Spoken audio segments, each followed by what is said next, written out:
How we spend our time decides the quality of our life. You must have heard about this a lot of times already. But the time we spend on our digital devices also determines the quality of our digital life we live in. Packed between overflowing inboxes, the constant pull of social media, and the never-ending list of shows on Netflix, the quality of our digital time is slowly running out of our hands and soon becomes overwhelming and exhausting. On an average, we are likely to check our email or chat every 6 minutes, use our phones for about 4.5 hours each day, use 56 plus apps every single day and switch between them about 300 times, receive 150 plus notifications each day. But how to take control over our digital life? The answer is digital minimalism. The problem is that emails and chats can be productive conversation or wasting energy on unnecessary things. Instagram can be addictive as well as a place for inspiring creativity. Social media platforms are built such as the user stays for longer period of time glued to their apps, and it is high time we don't let them control our digital life and take it in our own hands. In this video, I'll guide you to the way of digital minimalism, tell you how it has helped me to get a more peaceful and stress-free digital life. Step 1. Declutter. The first step is to remove the things you don't use. I use the notion that if I don't use it every week, I don't want it in my sight. That meant uninstalling all unnecessary apps from my phone and even deleting the trash can of my gallery. I also cleared out my downloads folder and organized the things according to separate folders.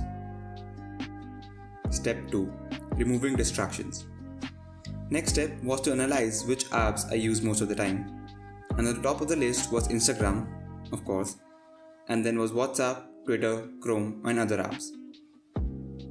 I removed all social media apps from my phone, leaving just WhatsApp, which I need to communicate with people on a daily basis, and it makes me more productive and it is not very distracting. Basically, I have no one to talk to. Also, a step in removing distraction was to turn off all notifications so that I open the apps only when I want to. I turned off notifications for all apps, like literally all, including WhatsApp, Chrome, YouTube, and basically every other application on my phone. To do this, just find the notification settings on your phone and turn off all the notifications for apps you want to. You can keep notifications from some apps which are important.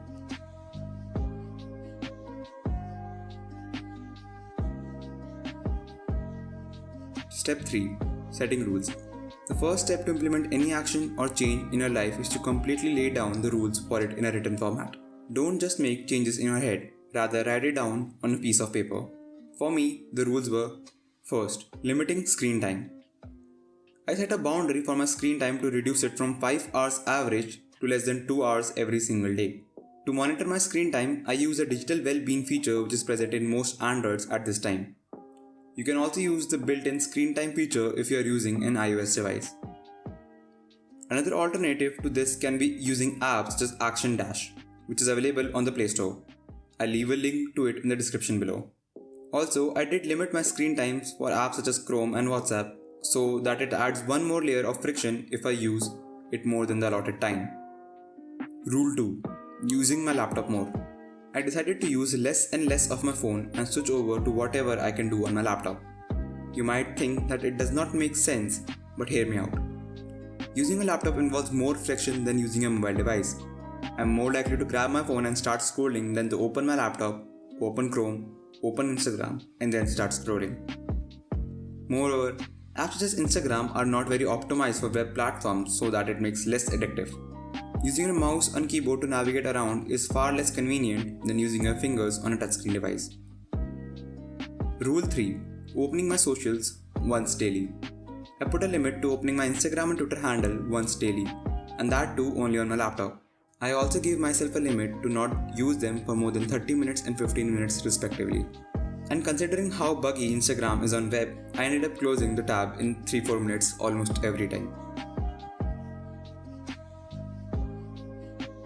Step 4.